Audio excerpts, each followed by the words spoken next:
Bueno, buenas tardes a todos, bienvenidos, gracias por la convocatoria, a Abril y a todo el equipo. Gracias a La verdad, usted. no, por favor, gracias. Saben que siempre me gusta estar en estos ámbitos, pero la verdad que a través del video no era lo mejor. Pero bueno, para evitar estar en esta circunstancia de alejados pero cerca, vamos a tratar de compartir este espacio. No sé si me escuchan bien. Sí, doctora, se escucha perfecto. Muy bien. Vamos a compartir la pantalla con el Power para que sea un poco más amena el encuentro.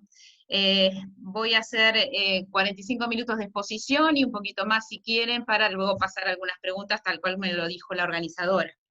Eh, el tema que nos convoca no es uno de los temas que nosotros podemos decir llevaderos. Es muy complejo hablar de esto. De hecho, el título que le he puesto, reutilizando alguna otra conferencia que he tenido, es Libertad, Igualdad de Género, Libertad, Igualdad y Fraternidad francesa, bueno, del 68, estamos en el 2020, Libertad, Igualdad de Género y Fraternidad.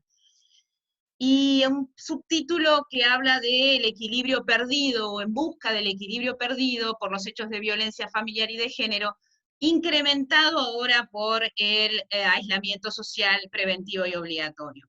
Un poco esa era la intención de quienes me han convocado para este encuentro.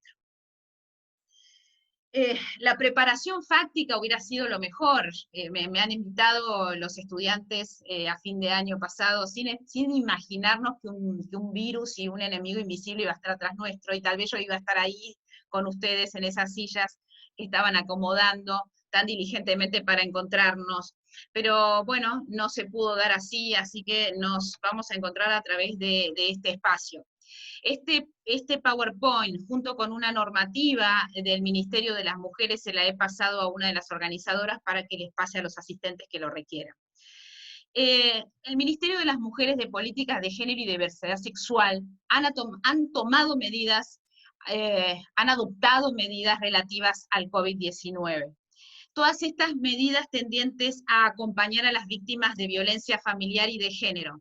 Primero, como dije acá al principio, voy a dividir entre la plataforma normativa, teórica, y la plataforma fáctica. En la primera etapa de la plataforma normativa, tenemos estas medidas adoptadas por el Ministerio, fíjense, este ministerio, ¿cómo se denomina? Ministerio de las Mujeres, Políticas de Género y Diversidad Sexual. Estas medidas las tomaron el 20 de abril de 2019 y apuntan especialmente a tener como parámetro de actuación el aumento de las situaciones de violencia por razones de género, las mayores dificultades a la hora del acceso a la justicia y a la asistencia, y la complejidad a la hora de acompañar a la víctima. Por el otro lado, según lo que ha informado la línea de 144, esta línea telefónica gratuita, ha aumentado en un 35% las llamadas, los requerimientos, los asesoramientos y hasta los acompañamientos. También ha aumentado los medios de comunicación, no solamente telefónicos, los telefónicos gratuitos que tiene el Poder Ejecutivo, que ha clonado el Poder Judicial, especialmente en el Fuero de Familia, que no solamente contamos con el teléfono del turno, hablo por 2 juzgados de los 6 que tenemos ahora, sino que hemos incrementado un teléfono para que las víctimas, los abogados, los justiciables que requieran del servicio de justicia en el derecho de familia, en el Fuero de Familia, puedan acceder a través de ese teléfono ad hoc, le decimos nosotros. Es un teléfono que tenemos a costa nuestra a los efectos de que pueda haber mayor comunicación.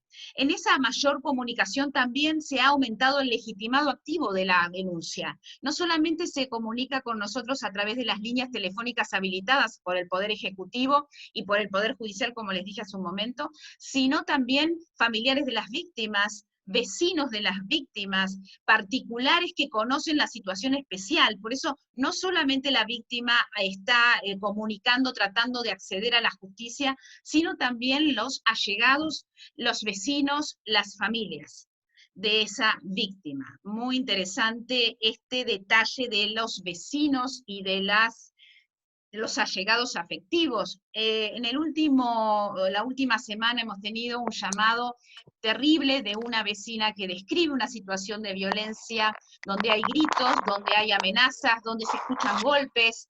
Inmediatamente nos denuncian el domicilio, intervenimos con la policía local, intervenimos con municipalidad, con los pocos recursos para cuidar también las personas en esta situación de aislamiento preventivo obligatorio y social. Con esas pocas personas hemos podido acceder a esta familia, donde hay un señor que niega absolutamente los hechos de violencia.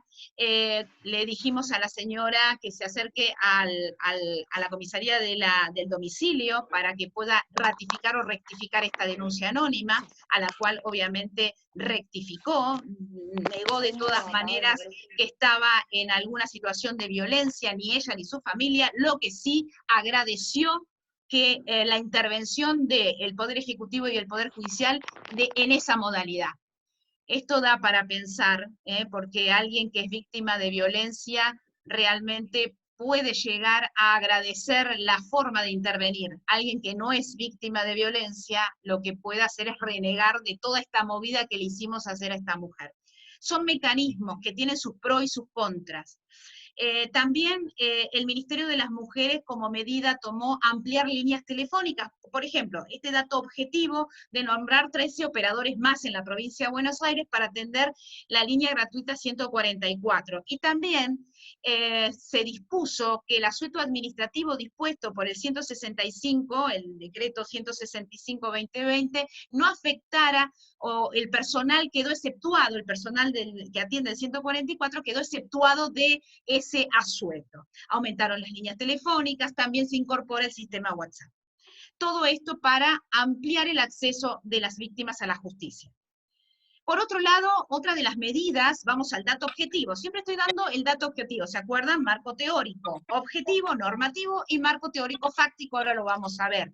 Y vamos a ver cómo, que esto es un poco el oriente de esta charla, que muchas veces ese marco teórico normativo no va de la mano del marco teórico fáctico, del marco fáctico de la realidad de carne y hueso que toca vivir. Por ahí no se encuentran ese marco normativo con ese marco de cuerpo y sangre que se encuentra sufriendo la crisis de la violencia familiar.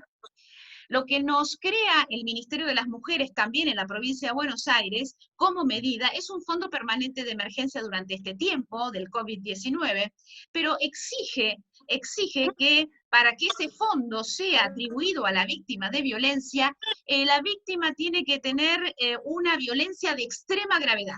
Primera pregunta que me hago, ¿quién valora la extrema gravedad? Segundo, que ese fondo baja a la víctima a través de la coordinación de los municipios y las organizaciones que trabajan tendientes a la temática o destinada a la temática de violencia familiar o de género. Entonces tenemos un fondo económico que requiere de ciertos requisitos, la gravedad en la crisis familiar. La resolución 135-2020 del Poder Ejecutivo es la que crea este fondo especial de fortaleza, donde intervienen actores que articulan los dispositivos para que pueda llegar ese beneficio a la víctima directamente. Siempre provincia y municipio coordinados. Esa es la pregunta, si existe tal coordinación, porque de no existir tal coordinación, esa medida dispuesta tan claramente tal vez no le llegue a la víctima de violencia. Porque, ahí lo pongo al final, el fondo está destinado a las víctimas de violencia por razones de género, femicidio y transvesticidio. Ahí va el fondo, ahí está pensada la estructura del Fondo Permanente de Emergencia, pero requiere de dos presupuestos insalvables. Uno, la violencia grave, ¿quién evalúa la gravedad? Segundo, la coordinación de provincia y municipio acreedor de ese beneficio para la víctima, usuario o consumidor final de este fondo. Ahí encontramos vallas, encontramos contaminadas los intercomunicadores, contaminada la relación de los actores que articulan, y es esa contaminación la que impide en la mayor parte de los, en la mayor de los casos, que ese fondo llegue a la víctima de violencia. El mismo ministerio, seguimos con el marco normativo, el mismo ministerio, y esto es para el COVID, y todo esto lo he pasado, toda esta normativa se la he pasado a una de las organizadoras del evento. También el ministerio, a través de la Dirección Provincial de Situaciones de Alto Riesgo y Caso Crítico, han creado una dirección de alto riesgo y caso crítico, quienes son esta dirección la que evalúa la gravedad. Pero como sabemos, Dios está en La Plata, por ahí Jesús está en La Plata y Dios está en Buenos Aires, capital federal, La Cava. Ahora, en provincia de Buenos Aires, tal vez tengamos algún ángel que nos ayude, pero la Dirección Provincial de Situaciones de Alto Riesgo y Casos Críticos está en provincia de Buenos Aires, y otra vez, la coordinación con el municipio de General Pueyrredón hará que la Dirección en Situación de Alto Riesgo y Casos Críticos pueda recepcionar los casos de violencia para hacer las famosas estadísticas, de las cuales no tenemos aún datos oficiales. Según la Dirección Provincial de Situaciones de Alto Riesgo y Casos Críticos de Violencia por Razones de Género, registra en el periodo de los 3 primeros meses del 2020 un total de 604 casos. Estamos hablando a 20 de abril del 2020. De los cuales, atiendan estos números, el 90% ingresa a través de la derivación de la línea 144. Estamos hablando del Poder Ejecutivo, acá no estamos hablando de los casos que ingresan por el Poder Judicial, estamos hablando de los casos que ingresan por el Poder Ejecutivo a través de la línea 144, que muchos de ellos luego se traspolan al Poder Ejecutivo. De esos 604 casos, de los cuales el 90% ingresaron por la línea 144, en marzo hay 168 casos que durante el primer trimestre se han convertido en 21 casos de femicidios. 2 femicidios vinculados. También es importante para que toda esta comunidad tan joven que está acá y que agradezco que esté presente, y que luego Abril me va a indicar si tuvimos asistencia por lo menos digna para que escuchemos estos números del dolor. Porque estos femicidios vinculados son cada vez mayores, y está en proyecto la posibilidad de también agregarlos en el Código Penal como un agravante. El femicidio vinculado es aquel en virtud del cual no solamente se mata a la mujer, sino a quien más ama a la mujer, a su hija, a su hijo, a sus hijos, a sus padres. Los femicidios vinculados son crueles, inmersos en esta contaminación de hacer daño por el hecho de esta vinculación familiar tóxica, o de pareja tóxica, porque en el 90% son las parejas o exparejas que cometen los femicidios. Otro dato de importancia que nos da el Ministerio de las Mujeres, a través de la Dirección Provincial de Situación de Alto Riesgo. Por el total de los casos registrados, esos 604 a marzo del 2020, se distribuyen los 604 casos, escuchen bien porque esto nos toca de cerca, en 74 municipios, de los cuales 10 de esos municipios acumulan el 52% de estos casos. Son 300 casos solamente en estos 10 municipios. El tercero de esos primeros 10 es Mar del Plata. El primero es La Plata, La Matanza, y el tercero es Mar del Plata. Por eso tenemos que estar muy atentos a que estos 604 casos que ingresan por la Dirección Provincial de Situaciones de Alto Riesgo, Ministerio de la Mujer, se distribuyen en 74 municipios, de los cuales 10 acumulan el 52%. La Plata, La Matanza, General Pueyrredón, Almirante Brown, Florencio Varela, Quilmes, 3 de Febrero, José Cepaz, Malvinas Argentinas y Lomas de Zamora. Lamentablemente estamos en el podio, estamos en el tercer lugar. ¿Qué estrategias tiene la provincia conforme el Ministerio de las Mujeres? Se conformó un equipo de contingencia integrado por trabajadoras de otras áreas del Ministerio y funcionarias que se encargan personalmente de la atención directa de casos de alto riesgo. Debo decir, como juez de familia de la provincia de Buenos Aires y del tercer distrito, donde se acumulan los mayores casos de violencia familiar, que este ministerio, a través de la dirección, se ha comunicado telefónicamente a mi teléfono particular para contarme, requerirme o reclamarme en algunos casos situaciones de familias, mujeres que sufren la violencia de género o familiar, para que entre nosotros, Poder Judicial y Poder Ejecutivo, La Plata a través de la dirección y estas llamadas telefónicas a los teléfonos particulares, nos llamamos por el nombre de pila, yo soy Alejandra y ella es Mariela, y esa comunicación efectiva hace que el recurso llegue directamente a la víctima, vuelvo a decir, al consumidor final de todas las medidas de protección que podamos tomar. Se reforzó el área de inclusión de equipos interdisciplinarios, pero con el COVID-19 también las medidas de protección para el acercamiento a esas víctimas. Y ahora veremos cómo se trabaja. Por último, con respecto al marco teórico normativo, la resolución 386 del Ministerio de la Provincia y el Poder, la fusión de trabajar juntos Ministerio de la Provincia y el Poder Judicial, y así reforzar el funcionamiento institucional, hizo que se reunieran en las mesas de enlace a través de distintos medios alternativos o telemáticos para resolver, por ejemplo, que la 12.569 y la 26.485, normativas propias de la protección de la violencia familiar, pudieran tener un sistema en este momento del COVID-19, de la protección, del ASPO, para que nosotros podamos, las víctimas de violencia, poder denunciar o permanecer en casa protegiéndose, o tomar un colectivo y venir a hacer las denuncias a las comisarías de violencia, a las comisarías de la mujer o a los juzgados de familia o a las fiscalías. ¿Qué se logra a través de esta resolución 386 de la Corte Suprema de Justicia? Este enlace con el Ministerio hizo que, a través de una resolución particular, la 12, que tiene todo un anexo que es la celebración de audiencias, esta resolución 12 dispusiera la prórroga automática de las medidas de protección para las víctimas de violencia. Por lo tanto, se prorrogaron las restricciones de acercamiento, el excluido queda excluido, la excluida queda excluida, los focos de violencia a través de las medidas de protección que se hubieran dictado en medidas judicializadas, por supuesto, quedaban prorrogadas automáticamente gracias a la resolución 12 del 20. Por otro lado, esa misma resolución particular crea un anexo de formalización, funcionamiento, metodología y prácticas de capacitación para tomar audiencias virtuales.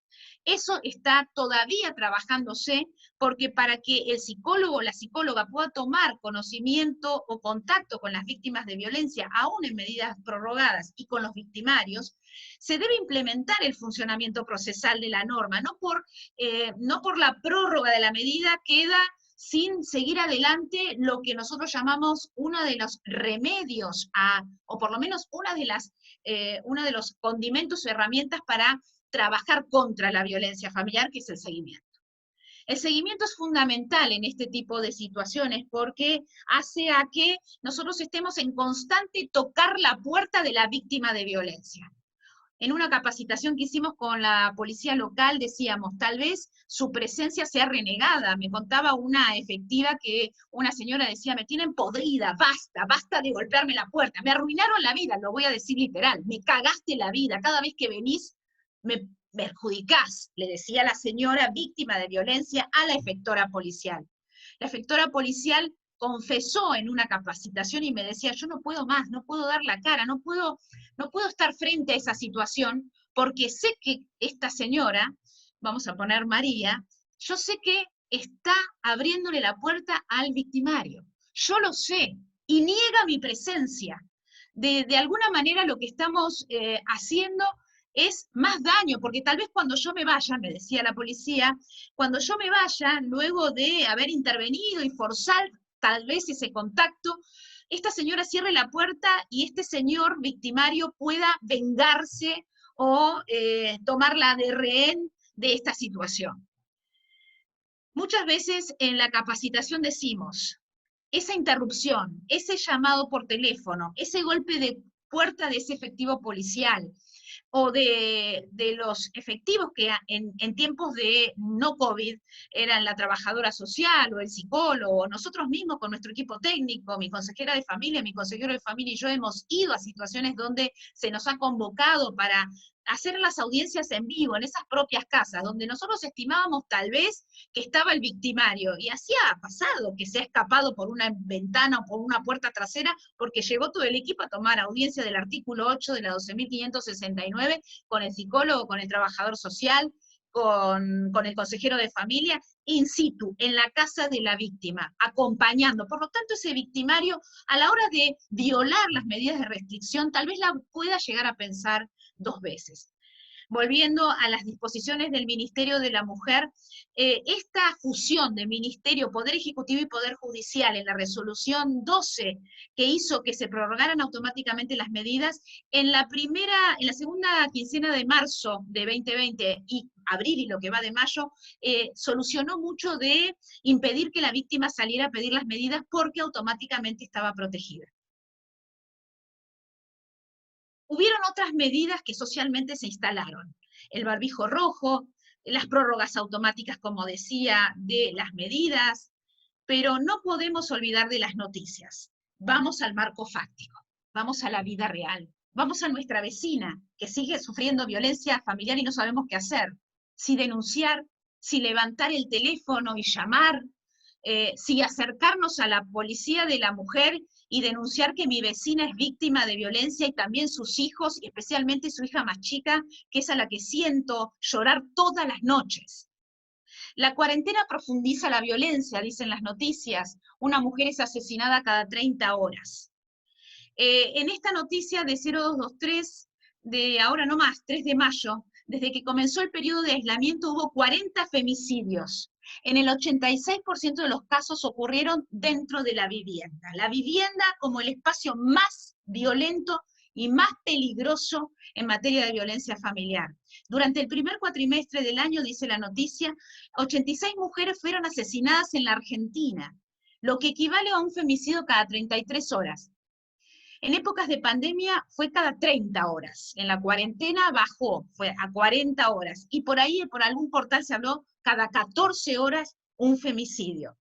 El Observatorio Multisectorial de Mujeres de Mar del Plata dio un dato importantísimo, donde el 77% de los casos ocurrieron dentro de la vivienda, pero también había dentro de los crímenes esto del femicidio asociado, o la contaminación o la proyección de la violencia familiar a los convivientes, que eran los hijos o las familias o los allegados afectivos de ese grupo. Esos hijos que vieron que su madre murió tal vez de manos de su padre o de la pareja de su madre. Por lo tanto, ese niño que vivía con esa madre y ese padre queda con la muerte de su madre, es decir, sin su madre, de un momento para otro, y sin su padre porque queda preso o fugado. En esa situación, niños, niñas y adolescentes también están en situación de emergencia, ya que en la ciudad de Mar del Plata tenemos una superpoblación en la institucionalización en niños. Se va sumando dificultades. Teníamos el Ministerio de las Mujeres, el marco normativo, la letra fría de la norma y los recursos, y la vida real. La vida real nos dice que durante la cuarentena se aceleró el tiempo entre cada femicidio. El hogar es el lugar más peligroso. En la línea desde la multisectorial de mujeres, recalcaron que recibieron en promedio un llamado de asesoramiento y contención cada 24 horas. Y esto lo puedo confirmar con el llamado que en turno tenemos los jueces de familia. No solamente, vuelvo a decir, de las víctimas de violencia, sino también de sus familiares, de sus vecinos, de sus allegados, que saben que sufren violencia, no solamente ellas, sino también sus hijos. Cuando armaba este PowerPoint, me acuerdo que la organizadora me dijo, queremos una charla que la des tal cual como la diste en diciembre para los de avanzada. Me acuerdo que tengo que decir que este grupo me había invitado, y digo, por supuesto, me daba mucha energía verles las caras. Hoy estoy sola, como verán, está mi familia escondida por allí, pero con todos ustedes escuchándome, con mi equipo que me está mirando. Pero cuando armaba el PowerPoint, quería poner las fotos de la realidad. Entonces iba a usar esas fotos de la realidad que trabajé en diciembre del 2019. Ya eran viejas, ya eran muy viejas. Porque los rostros, los nombres y las historias aparecen acá, en estas caras, que no me puedo poner a verlas muy detenidamente, porque impactan. Pero más impactan las historias. Duelen porque pueden ser esa vecina que está gritando y que no me animo a llamar al 144, o no me animo a llamar al 102, que es la línea gratuita porque hay niños que sufren. Porque en general una mujer fue asesinada con un hacha por su pareja, de acuerdo a lo determinado a primera vista, esto salió en La Nación. Elizabeth Lorena Kilográn presentaba una herida en la nuca y otra en el rostro aparentemente realizadas con un hacha. La verdad que su pareja la mató, esta joven mujer, y bueno, armaba el Power como disparador de la vida fáctica con esta foto y con esta historia. Pero en realidad empecé a sumar que el 21 de marzo, Susana Melo, de 57 años, fue encontrada asesinada a golpes en un camino vecinal ubicado en las cercanías del kilómetro 7 de la ruta 252 de la localidad de Guaite, y por el femicidio detuvieron a su expareja, Raúl Acosta, 49 años. Pero el 22 de marzo, al día siguiente, Lorena Fabiola Barreto. El 26 de marzo, una beba de 2 meses murió en la localidad misionera de Puerto Iguazú. Una mujer, una persona humana mujer, pero de solo 3 meses.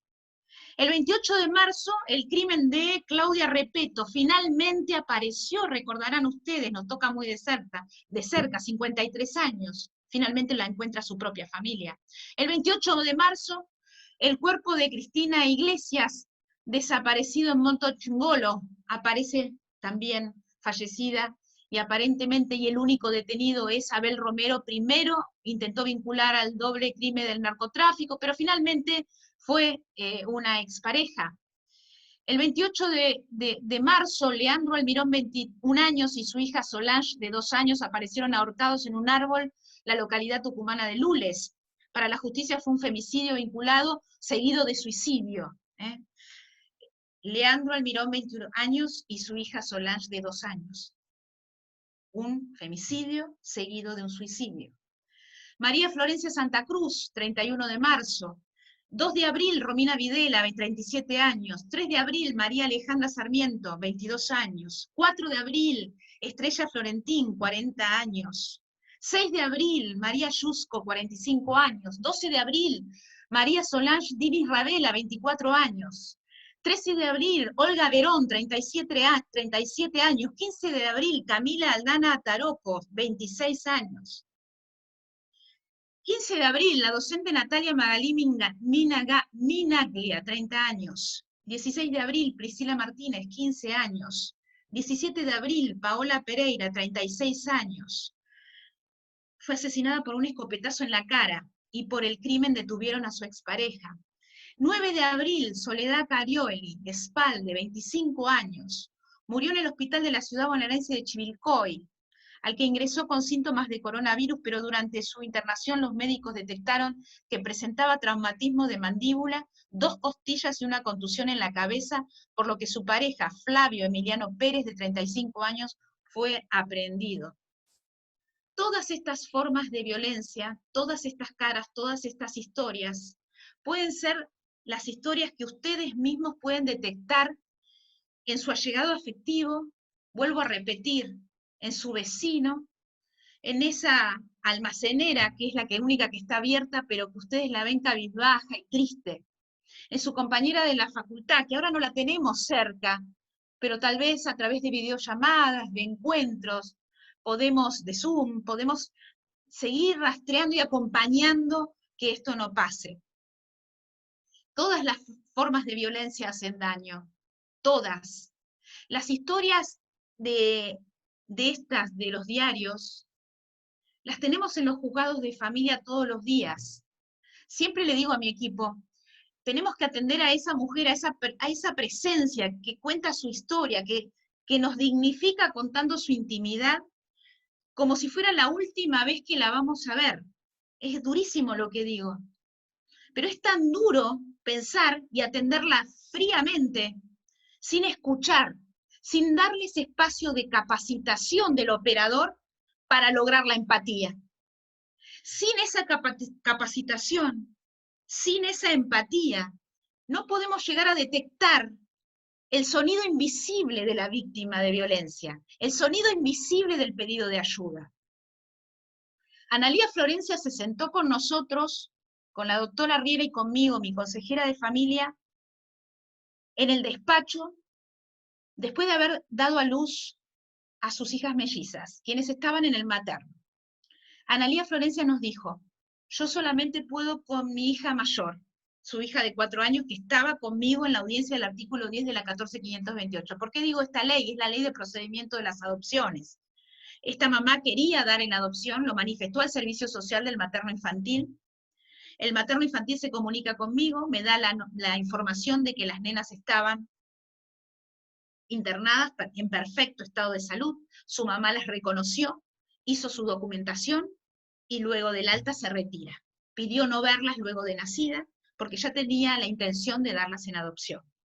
En virtud de esto, el servicio social, servicio de niñez, la asesora de incapaces, todos reunidos en una audiencia integral, logramos la primera parte de la audiencia del artículo 10, que dice que tenemos que encontrarnos luego de los 45 días de del puerperio, del nacimiento de estas niñas, tomar contacto con esta mamá para ratificar su dar en adopción a estas niñas. Obviamente que las niñas inmediatamente del hospital fueron dados en guarda simple a la familia que seguía en el legajo, por la intención de Analía.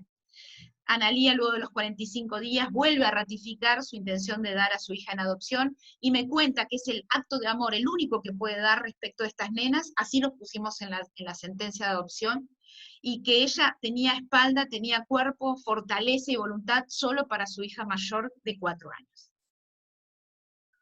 Años después, 2 años después, Analía aparece muerta de mano de su pareja.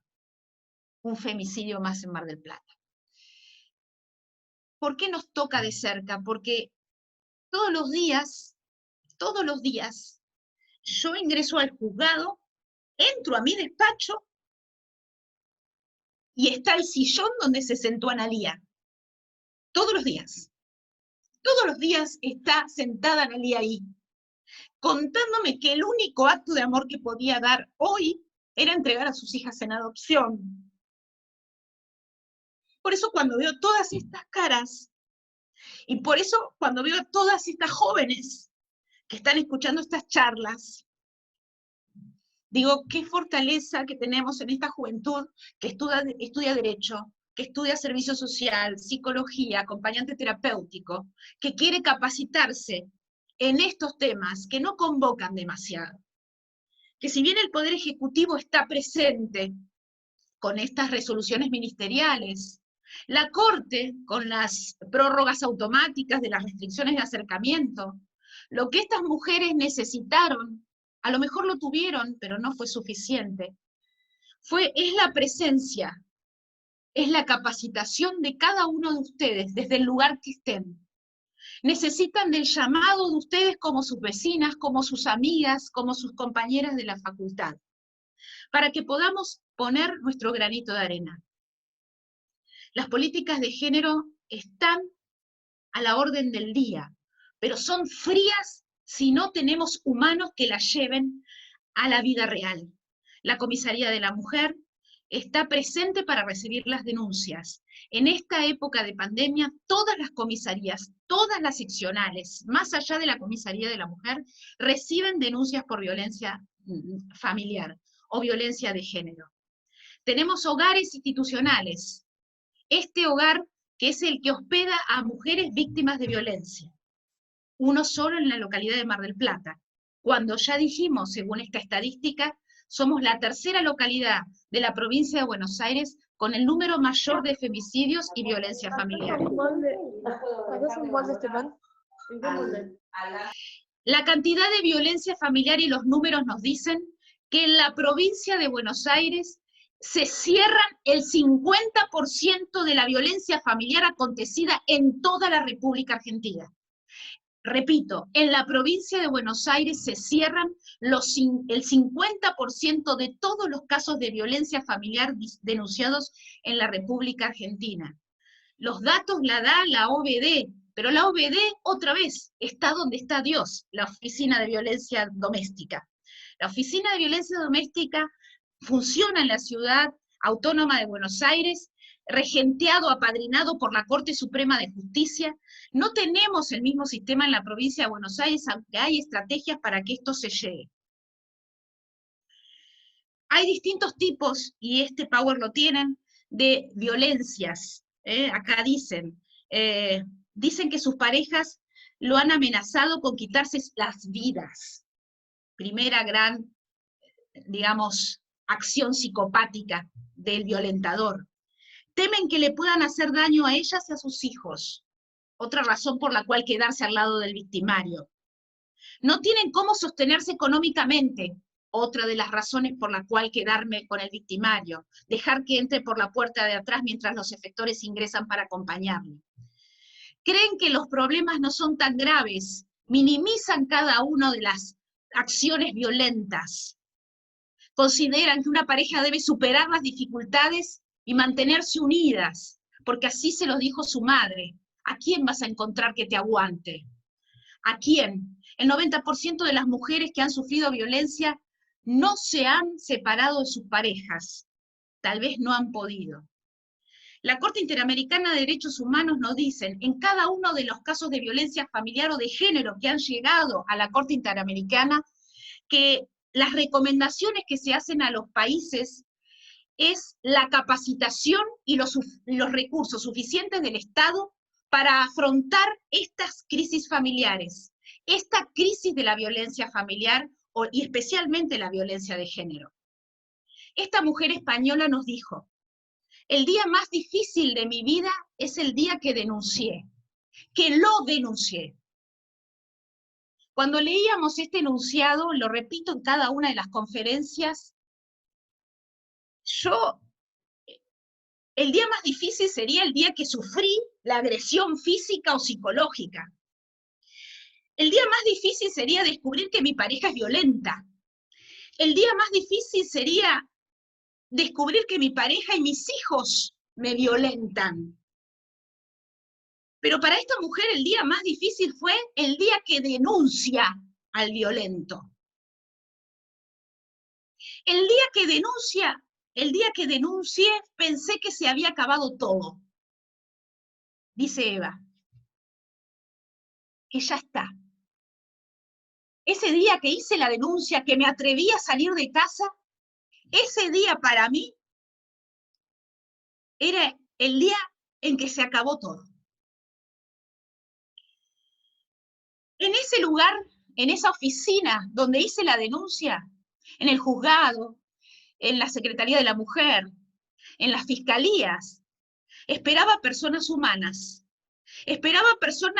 que me escuchen, que me vean, que sientan mi dolor.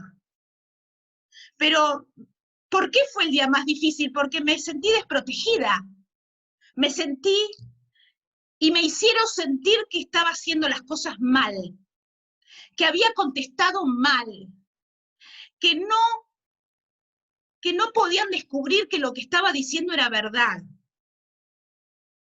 que tenía que haber ido con un abogado que supiera interpretarme, que tenía que haberlo hecho ante el juez y no directamente ante el empleado. Prácticamente te quitan la vida. Esto lo dijo una denunciante española, está en la Corte Interamericana de Derechos Humanos, su caso, y es una descripción de lo que Eva sintió a la hora de ir a denunciar a una de las oficinas que atiende todo el tema de violencia de género. Y la última frase de su discurso fue, prácticamente te quitan la vida. Y no se refería al agresor, se refería a las instituciones que trabajamos la violencia familiar. Por eso, como dice la Corte Interamericana de Derechos Humanos, capacitarnos, empatía, es trabajar para las víctimas y para todos los que denuncian la violencia familiar. El eslogan que corre constantemente por todos los medios de comunicación es: la única vacuna contra el coronavirus es quedarte en casa. Cada vez que veo este eslogan, pienso en la otra pandemia, en la pandemia que es la violencia de género. Y la única vacuna contra la pandemia, violencia de género, es salir de casa. Muchas gracias y espero las preguntas. Gracias por convocarme.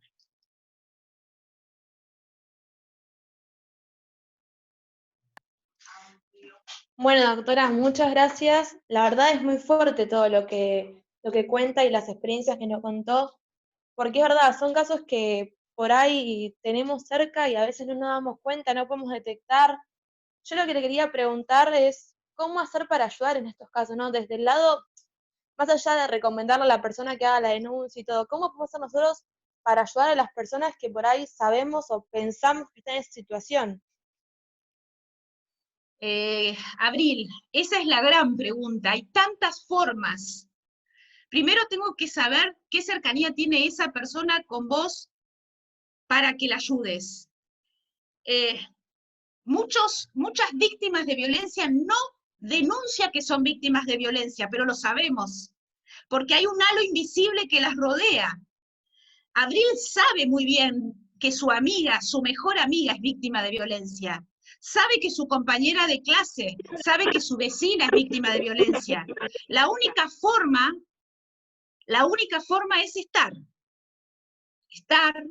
hablar, tal vez escuchar, acompañar en los peores momentos, en los simples momentos, recomendar una salida, recomendar esta charla, no por mí, estas charlas de capacitación, comprometerla en el ámbito de lo que es la violencia de género, compartir lecturas y, por supuesto, denunciar si ustedes saben efectivamente de sufrimiento. ¿Dónde?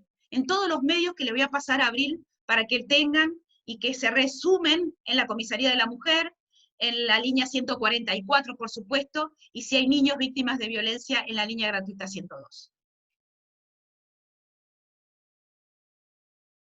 ¿Otra pregunta? Sí, a ver, me fijo si hay preguntas en el chat. ¿Alguno tienen alguna pregunta, chicos, para hacerle?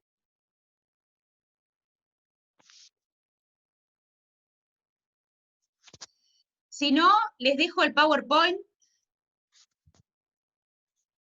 les dejo el primero agradecida de que tanta gente, la que estoy viendo acá, esté escuchando esto que duele muchísimo. Pero me da la señal de que tanta juventud se está capacitando para eso que la Corte Interamericana y la Corte Europea nos dice: capacitémonos para estar acompañando. Un abrazo y un beso a todos. Sí. Ay, perdón, le hacen una consulta. Sí, cómo no. Espero que no se malinterprete, pero ¿por qué se denomina violencia de género y no violencia? No se malinterpreta. Cuando se tiene la intención de hacer daño por ser mujer, por ser travesti, por ser hombre, por ser homosexual, esa violencia con esa intención es lo que hace a la violencia de género aún más dolorosa.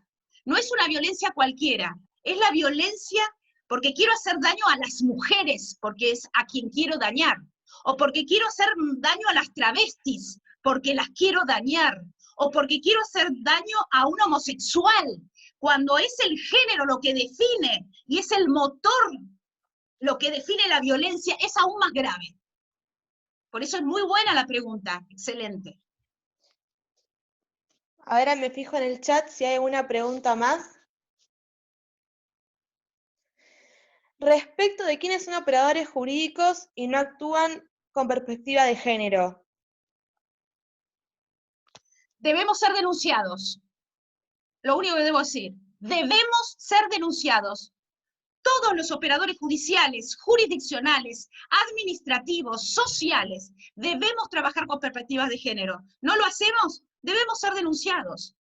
Así como el abogado, ustedes, todos los que están estudiando Derecho, Psicología o médicos, somos denunciados en el Colegio de Abogados, debemos ser denunciados porque no trabajamos con perspectivas de género, porque es nuestra primera máxima trabajar con perspectiva de género, tener la atención, descubrir la necesidad, el deseo de cada una de las personas que recurren a nosotros solo es dando la cara, utilizando las herramientas para protegernos en este ámbito de COVID-19, pero utilizando las herramientas de protección de todas maneras, asistir y atender. Si no lo hacemos, debemos ser denunciados. Esa es la única respuesta que tengo, para que puedan correrlo de ese ámbito y trabajar de una manera más activa, más proactiva, preparados en esto de la violencia familiar, creando herramientas, porque hoy ¿qué tenemos? A quien preguntaba, ¿qué tenemos? Un ámbito donde la comunicación, que justamente violencia es, uno de los conceptos de violencia es la comunicación tóxica. Hoy estamos incomunicados por imposición de salud, pero esa incomunicación no puede ser una incomunicación real, es una incomunicación física, pero es una comunicación ampliada virtual. Por lo tanto, los operadores con perspectiva de género tienen que tener la imaginación, la creación para acercarnos a la víctima con cualquier herramienta, con un WhatsApp, con un llamado, una videollamada como hemos hecho en el juzgado en estos últimos días y en el fuero todo de familia.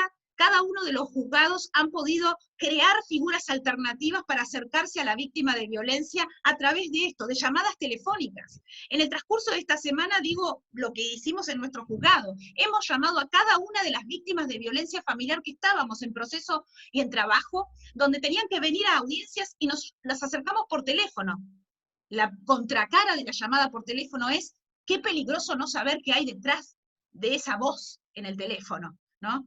Es terrible, pero bueno, creo que respondí. El operador tiene que estar capacitado, debe ser empático, y si no es capacitado y si no es empático, no podría estar trabajando en el fuero de familia, o por lo menos en asociaciones relativas a violencia familiar, también en el ámbito administrativo. Perfecto. También esta chica, María Celeste, le hizo un comentario.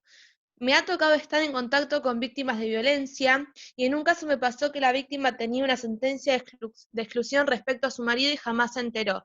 Pasó un mes y la mujer seguía luchando toda golpeada. Nunca se enteró, fallaron las notificaciones a la víctima. Si creo entender, Celeste, no entiendo la pregunta, pero creo entender que no le llegó la notificación a la víctima de que tenía la sentencia de exclusión. Errores en la notificación. Nosotros estamos bregando desde la Corte de la Provincia de Buenos Aires por la Policía Judicial. Fíjense que nosotros trabajamos con la Policía Bonaerense para que notifiquen a las víctimas de las medidas. Es gravísimo lo que dice Celeste. Es una responsabilidad absoluta del Estado, de que la víctima, teniendo la sentencia de exclusión, no pudo notificarse. Es un error absoluto de todo el canal de comunicación. Por lo tanto, hay que aceitar esos caminos de comunicación. Hoy, la propia Corte de la Nación, de la provincia, nación, provincia y municipio, nos ha indicado, nos ha impuesto que las notificaciones de las medidas de protección sean telefónicas, a través de WhatsApp, a través de correos electrónicos. Obviamente el tema de lo personal es nocivo para los sistemas de seguridad, de aislamiento o de respetar las distancias, pero tenemos que agudizar el ingenio para encontrar mecanismos de notificación inmediata. Ahora, lo que dice Celeste es terrible. Es terrible que alguien teniendo una medida de protección vigente no esté enterada, no esté notificada. Así que la única forma, el camino del error, como dice mi secretaria siempre, es, Celeste, acompañar y decir, vos hiciste la denuncia, sí, ¿dónde la hiciste? ¿La comisaría de la mujer? Bueno, allí deben tener la noticia. La comisaría de la mujer es la única capacitada para inmediatamente conocer si la sentencia de exclusión se ha dictado o no, y por lo tanto a esa mujer víctima de violencia podíamos haberle notificado de esa manera. Celeste o las Celeste que ayuden a las víctimas de violencia familiar que han hecho las denuncias, pueden, donde se hizo la denuncia, recurrir y encontrar la información si se han notificado o no las medidas, si han salido o no las medidas. Es decir, hay que ir al camino del error. Hoy es tarde y lamento lo que dice Celeste de esto de luchó y siguió sufriendo los golpes del victimario, pudiendo haberse defendido con la medida.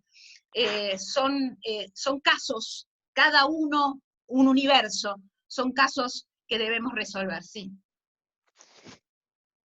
¿Me puede explicar la figura de femicida que abarca?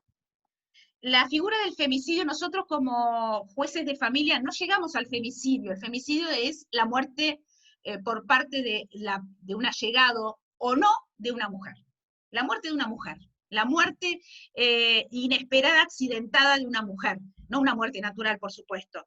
Y el agresor es siempre un hombre en el femicidio, siempre un hombre.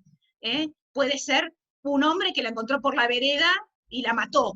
Un hombre que la intentó violar, la viola y la mata, su pareja, su expareja, su padre, su hijo. El varón es la figura activa, el autor de la muerte de esa mujer. Ese es el femicidio tipificado penalmente. Lo que se está trabajando es el femicidio asociado, es esa, te voy a matar a lo que más te duele, a los hijos, a la madre, al hermano. Pero el femicidio es eso, puntualmente. Pero nosotros como jueces de familia no trabajamos el femicidio. Fíjate vos, no sé quién había preguntado, pero el femicida es una figura, el femicida aparece como actor en un escenario procesal en el ámbito penal. No veo al femicida, tampoco veo a la mujer fallecida, obviamente. Yo trabajo con por eso en la zona más peligrosa, decimos siempre con mi equipo, la zona de esa mujer, recuerdan el caso de Analía, que cada vez que entro al despacho está su sillón. Esa mujer fue víctima de femicidio. Yo trabajé con ella como madre que entregaba a su hijo en adopción. Trabajé con ella como víctima de violencia de otras parejas, no de quien fue víctima. Y trabajamos medidas de protección. Ahí la tengo en vida, viva, en vivo y en directo, en carne y hueso, la tengo ahí.